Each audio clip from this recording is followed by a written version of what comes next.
Hi everyone, I am Ujjwal and you are watching DigitWise. In this video, I am going to show you how to see daily notification count on Mac. So many people receive dozens of notifications every day without realizing how frequently they being interrupted. Screen time keep track of daily notification activity and display the total number of notifications you have received a particular day. This is helpful if you are trying to reduce distraction, improve focus and simply understand how often an app are grabbing your attention throughout the day. So if you'd like to check your daily notification count, first you need to click on the Apple logo and then choose system settings. And now here in the right side pane, scroll down and then go to screen time. Next, click on notification and by default the page opens to the current day and the larger number at the top shows the total notifications you have received today. The graph underneath also shows how those notifications were distributed throughout the day, helping you identify your boosted hours. If you want to check other days notification count, use the left or right arrow and here you will see the notification count from yesterday or any day you want to check. You can simply click on the graph also,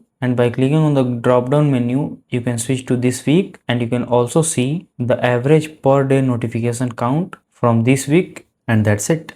So if this video helps you in any way, then do like it and subscribe to the channel. Thanks for watching.